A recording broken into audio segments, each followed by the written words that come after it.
Welcome to another exciting episode of Humanity 8.0, a podcast where we talk about our post-truth present and our transhuman future, with the aim of sketching out the outlines of what awaits us in the years and the decades ahead of us. This podcast is brought to you by Rokos. Companies with limited IT budgets and personnel can now get the same cybersecurity protection as big enterprises. Rokos' Secure Access Service Edge, SASE solution, with zero trust, provides enterprise-grade comprehensive cybersecurity so that you can focus on your business. For more, please visit www.rokos.com. That's ROQOS.com.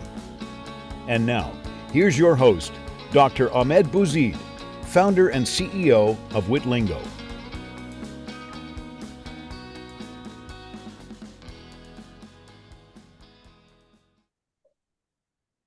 Professor Ljiljana Radenović, welcome to Humanity 8.0. Okay, thank you for having me over, Ahmed. You bet, you bet. So I'm a fan of your essays. Whenever one of your essays comes out, I stop whatever I'm doing, I read it. And I always learn something from it. But beyond learning, it just makes me feel good to read something that is meant to be understood, which is not the same. I don't think I can say the same for all the essays. Some of them are out there to like challenge you or try to decipher something. Your essays are so clear and so meaningful. So I thank you for contributing, and hopefully you'll contribute more often, because I look forward to those essays when they come out. I guess I want to start with with the concept of enchantment and disenchantment. Let's say we have been living in, let's call it scientific modernity, right?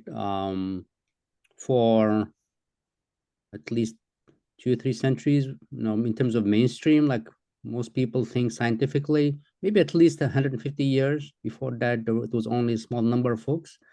And yet the scientific thinking or the disenchanted thinking about the world is still not like universal. We're still, even us who are sort of scientifically literate and so forth, there's still an element of enchantment in the way that we encounter the world or deal with the world. First of all, for my audience who is not necessarily philosophical, what does it mean to live in an enchanted or disenchanted world? And what do you think about the fact that the enchantment still persists as an impulse in us, that we want the world to be enchanted? Okay, so that's really a good question, and it's interesting how you phrased it, because you said many of us still want to live in enchanted universe, and despite this overwhelming scientific paradigm. Yeah. And that's not how it's usually phrased in other circles. In more conservative circles, it's usually the other way around, and they say, well, everybody now accepts this, if not really scientific, that some kind of scientism connected to it, and nobody believes in anything else. We all live in this reduced, barren universe. And the way you phrased it, it's different. So people, and I think both kind of angles have are right.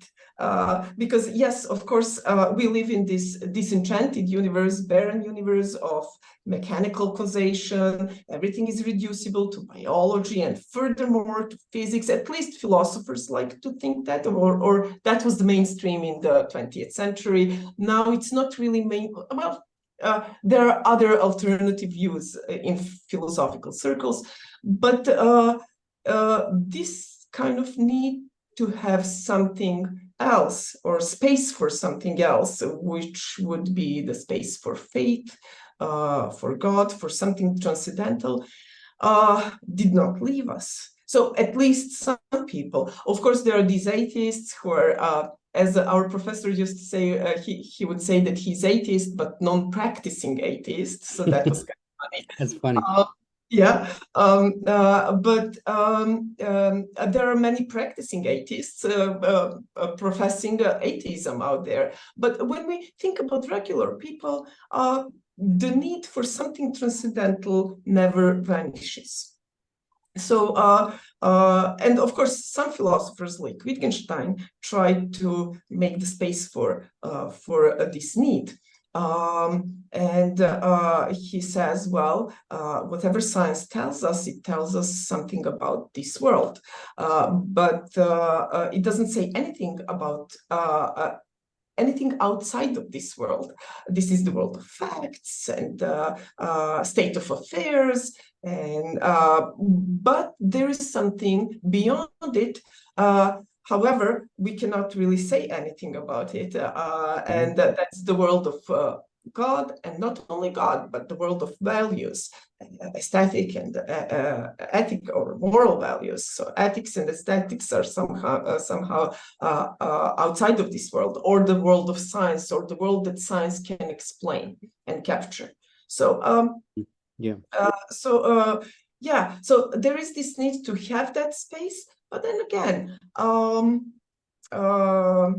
can we just separate them the way Wittgenstein thought we could, or some philosophers thought that we could separate these spheres the way he separated them, and to leave science without any metaphysics, without anything transcendental? Can we do it? I don't know. Yeah. Well, I mean, even for the practicing atheists, let's call them. I like that expression. I never heard it before. So I'm going to steal it if it's okay with you. Sure. Even for the practicing atheists, I think they need enchantment. And in fact, they cannot do that enchantment in the form of music, in the form of art, in the form of falling in love and not being able to explain why they're falling in love with a person or a place.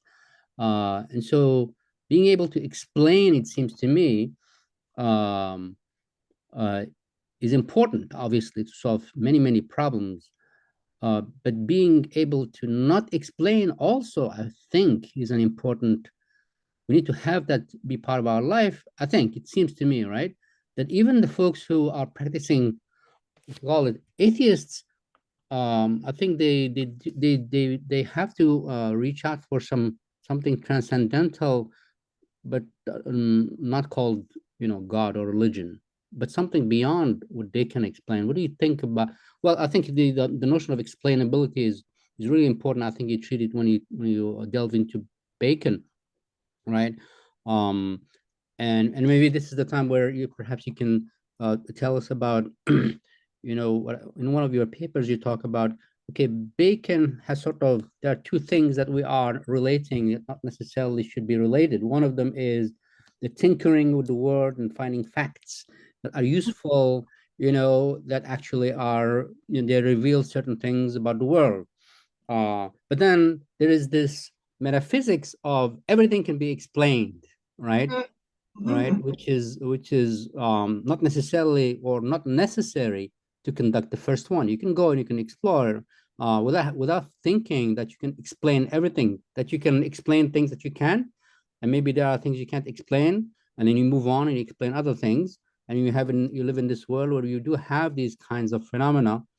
So maybe why don't we just pause here, because I think you have thought a lot and written quite a bit about Bacon, Francis Bacon, right? Maybe you can tell the audience about this sort of dichotomy, if I expressed it correctly, between exploring and sort of explaining everything, or the philosophy or the metaphysics of everything is explainable.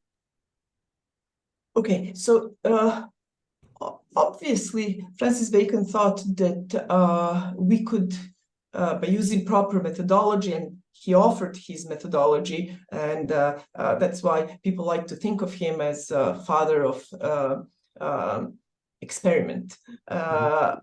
It's exaggeration, of course. He's not, but people like to think of him in those terms. because he offered a way to question the nature. So how maybe he did not really develop full-blown controlled experiments the way we do it today, or the way it was developed after Bacon, but he definitely had that in mind, how to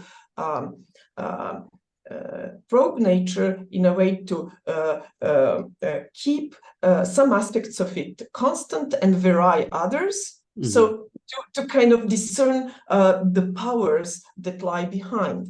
Mm-hmm. And he hoped that if we do it slowly, starting from one phenomenon, of the physical world, whatever that is, and then slowly expand it, that eventually we will be able to reach the basic laws of nature of things. So what does that mean? That means that we will eventually be able to make conditions, we will know them, make conditions to turn iron into gold. Mm-hmm. So that was his idea, and that's alchemy, right? So mm-hmm. It's a chemical idea that leads him, but he believes that, that we don't know the laws of nature at this point to make gold out of iron or any other metal for that matter. But if we explore nature carefully, step by step, eventually we will be able to do that. We will know the form of each and every single thing, and we will be able to bring conditions that will make that thing. Mm-hmm. So that's to go back to your question. I think when it comes to knowing nature, that he believed that we could actually find out everything we need about nature eventually. Mm-hmm. Go step by step from the bottom up. But if we go the other way around, if we postulate some principles and believe that there are some basic principles that are metaphysical and so on, we will reach the dead end. We have to go bottom up, not top down. But eventually we will find out everything we need. Now, that's pretty much all we have to know about nature, to find out the laws of nature that govern every single thing, living or dead, and how they mutate and how they grow, and we will be able to find that out and make. Now, he described how the society in which this kind of advanced science is developed. He described that in his New Atlantis, that's not finished novel of his, but we have enough to see how he envisioned the society that is perfect and good, and he envisioned their very lively scientific community that figured out many remedies. So they have remedies for many illnesses that at his time were not there. Then he solved, well, in his ideal society, people solved the the problem of hunger. And that was, illness and hunger were the major problems for people in the past. And he thought, well, if we find the ways to learn about nature and discover the laws of nature, we'll solve hunger, we'll solve illness. And that's what's happening in New Atlantis. Beyond that, he believed in God. So he was theist, he wasn't atheist. But belief in God was standing pretty much like today, like outside of the realm of the world. Mm-hmm. So there is this divine nature, and we can know God through revelation, but knowing nature has nothing to do with it without faith in God, and that's a pretty much separate thing. Okay. Mm-hmm. And so, but the metaphysics that was driving him, I think, you say in one of your papers, is the notion that the world is knowable. completely, right? Knowable, yes. Right. Yes. And therefore, because it's knowable, eventually it will become completely explainable and therefore completely disenchanted. And I think the point that you were making is we can do all the science that, all methodology that Francis Bacon was advocating, and it resulted in knowledge and all that. We can do that, but we don't need necessarily to disenchant the world, meaning the metaphysics behind it, which is everything eventually is going to be cold and explainable, does not follow or is not necessary for the first step. Did I understand you correctly? Okay, so there is what I wanted to say is that what we did after Bacon. So Bacon, obviously, he believed that the world is explainable, right? Right. But I think that after him, so he discarded several of Aristotelian causes, or the ones that he kept, he reformulated in the way that we like today. So he kept the formal cause that in Aristotle there are four causes. So there is a formal, material, final, and efficient. Okay, so after Bacon in the 17th century, 18th century, and so on, we were left with only one, and that's efficient causation. And what's that efficient causation? Efficient causation is basically, if we envision two, that's the famous example, billiard balls, one hitting the other. So we hit one, that one hits the other one goes wherever it goes. That kind of causation is sufficient, the belief was, to explain every single change in our world, in living organisms, in non-living organisms, whether it's growth or metabolism or reproduction, or like that can be somehow explainable in terms of these efficient causes, like these billiard balls. Okay, yeah. So that's one thing. But Bacon did not really go that far. Okay, but that step is actually the step that is necessary for complete disenchantment of the universe. Why? Because you don't allow for top-down causation. You just reduce everything to interaction of basic particles. You explain the human beings, plants, animals, planets, everything in terms of atoms and their interaction. I'm simplifying, but like basic elements and their interaction. And then whatever comes on the top, like all advanced layers, these layers can be explained by reducing them to the bottom line. Whatever. Now, of course, people will say, well, but we have quantum mechanics nowadays. It doesn't work that way. Yeah, sure. But this was the ideal, to explain everything in the terms that that are as basic as possible, and that is like basically reducing everything to basic elements. Now, this is not Bacon anymore, but this is kind of mechanism that won over several centuries, and that was turned to be a proper explanation of the phenomena. So you don't want to invoke spirits to explain why the window closed suddenly. You will say, well, it was the draft and the molecules and the air and the flow of the air. That's how you explain the window closing. You don't say, oh, that spirits are with us now today in the room. So you want to kind of explain it on the basic mechanical level. That was the idea, and that is, in a nutshell, disenchantment. Now, disenchantment, why? Because God, the role of God, or the role of transcendental, is somehow to stay outside of this world that is mechanical, explainable in basic terms. And so you have God there, standing only at the beginning, making everything run.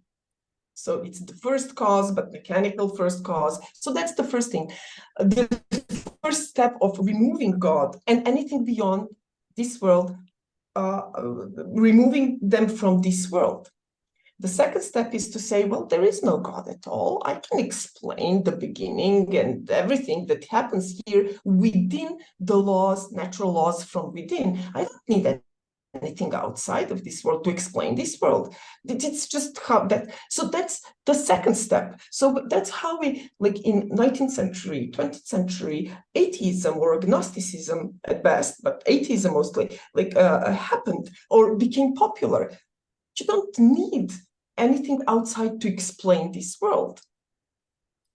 And it was popular by people who were doing natural sciences, and not only natural sciences. That was the debate, and we still have that debate.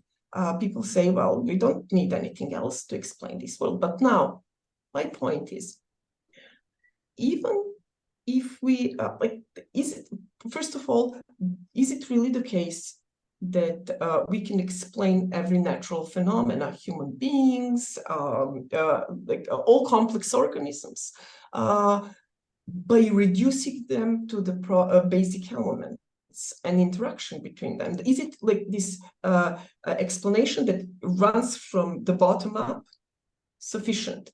Now, if we look at the biology, and people like and people who do a cognitive science, and one of them is my professor from York University, Evan Thompson. Like what we did 20 years ago in the classes at York University, they taught us, well, look, these reductive explanations are somehow not sufficient in biology. You need to introduce some kind of top-down causation.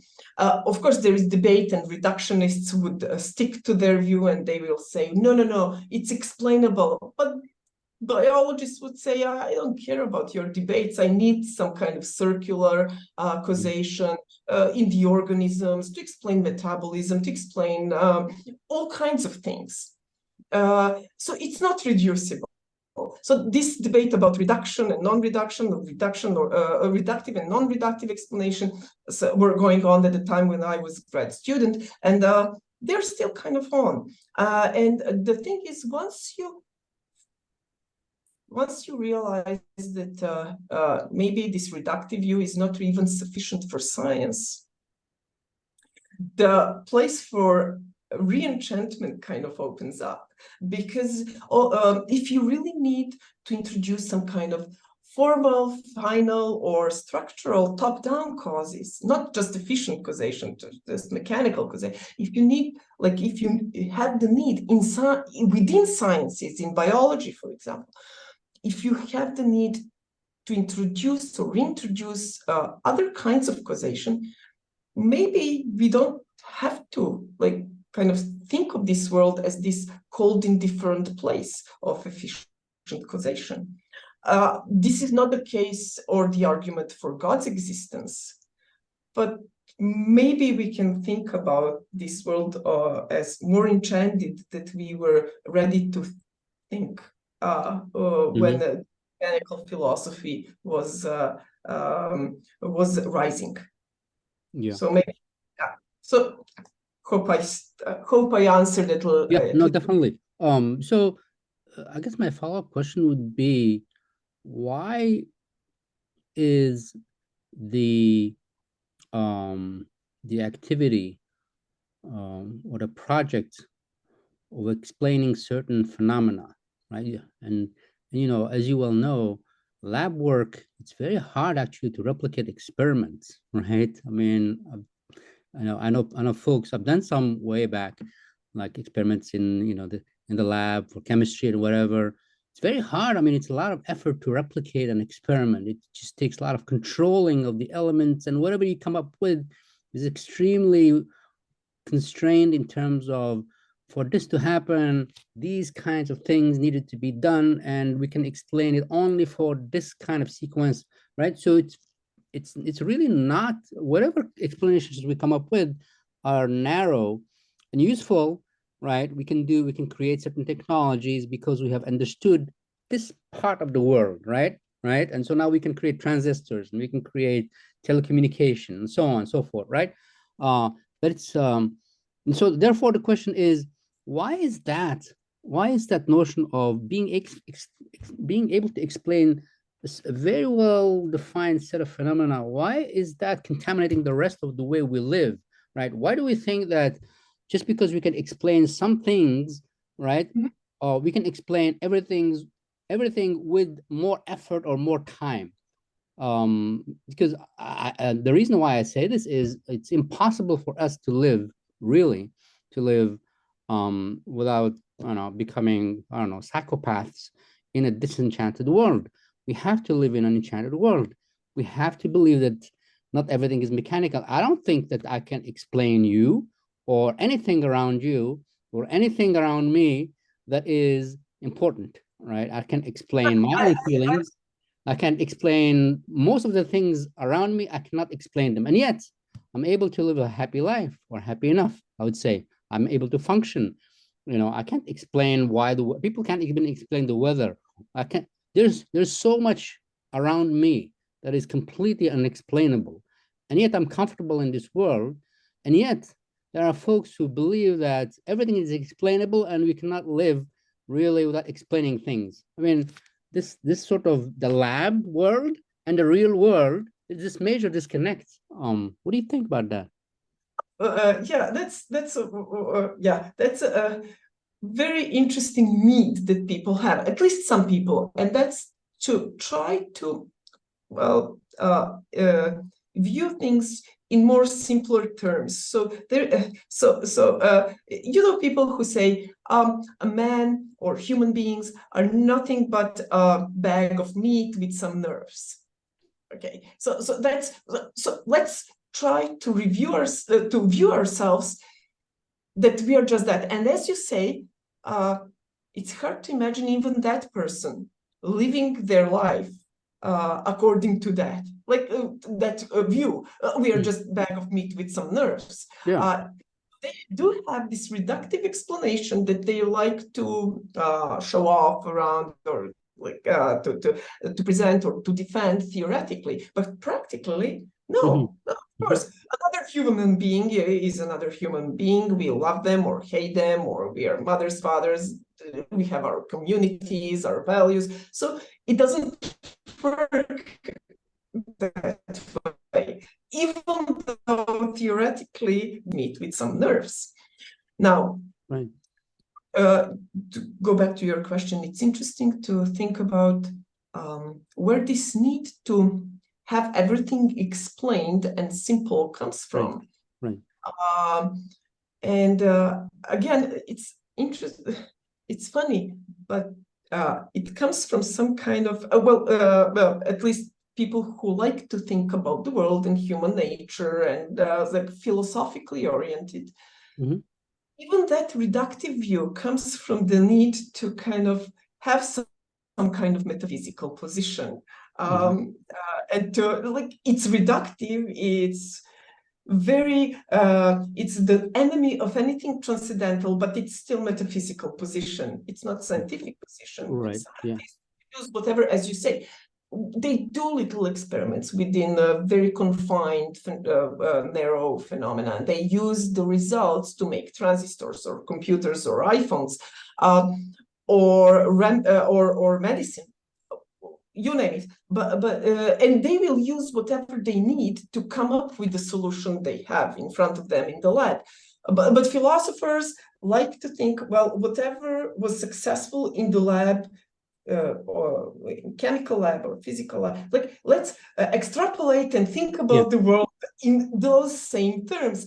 And it's not working, but it comes from this metaphysical need of ours to kind of view the world in some simpler terms. I don't know, because if we don't, then we are mystics, right? I don't know, but might be. I'm sorry. What did you say there? But if we don't offer the key to understand the world and ourselves, and even that simpler key, like reductionism, maybe then we are seen as mystics, or flooding the water, or something, like we are leaving something outside that shouldn't be outside. I don't know, but people have philosophically inclined people do have the need to explain everything in simple terms. So yeah. So but somehow to have the worldview. Right. Well, I guess what I was trying to point out is it doesn't follow, meaning it feels arbitrary that they take that ideology, which is everything is explainable, and superimpose it on the real world, when the two can coexist just fine, right? You can be very mechanistic and try very, very hard to explain a phenomenon because you want to understand it, and when in those conditions, okay, fine. And then you can go to the real world and live live in a space where most of the things that you encounter are just not explainable, and you don't even want to try, because it's better to live in an enchanted world than not. So there's this sort of like, even some people say it's incoherent, but I don't think it's incoherent. I think we just live in different worlds, right? We live in the world of art, we live in the world of I don't know, in the interpersonal relationships, we have our own world talking to ourselves. These are all very different worlds. And one ideology, which is everything can be explained, seems to me to just trespass without having been given permission to do so. Anyway, what do you think? I was thinking about, like, just to add, in the 19th century, there was this huge debate between guys like Dilthey, who would argue that there are two kinds of understandings. One typical for natural sciences, and these are Naturwissenschaften, and they offer particular kind of explanations that are necessary for understanding or explaining events in nature. Geistwissenschaften, or social sciences, they are giving us insight into human societies, human minds, and these kinds of explanations cannot be reduced to the explanations in natural sciences. So we should kind of separate the two. Now, this view of having two kinds of explanations, one is understanding, more typical for history, for sociology, and so on. And the other one is more explanation as in natural sciences, like physics and biology. This view kind of lost at the beginning of the 20th century, where people like logical positivists of the Vienna Circle, like Neurath and Schlick and Carnap, these guys were looking for the unified, picture, or so they were in the search of how to explain everything. So they set up very high criteria for what counts as real science. So, and to count as real science, you really have to provide natural type of the explanation typical for natural sciences. So all these guys from psychology, from sociology, they were trying to compete, and that's how behaviorism was born. Because they said, well, maybe we can satisfy all these criteria for proper scientific explanation if we focus on behavior, on what we can observe in human in humans. We can observe behavior, so we can, and what causes that behavior. So input and output. We cannot observe the black box. And what's going on in the mind, that's not scientific. Why? Because not many observers of the same phenomena, what's going in your head, can write down what's going in your head. It's only you. So it's kind of excluded from proper scientific practice. So yeah, so that's how we got behaviorism in psychology, until we got cognitive revolution, and until the guys like Chomsky in linguistics made the case that we can actually look in our heads, because our heads are not, or our minds are nothing like nothing else but a computer. So they would kind of say, well, look, we are meat computers, and we can figure out how our minds work by writing down what the program for our minds is. So we are trying to work out how that program works. So we are not really violating the criteria for scientific explanation.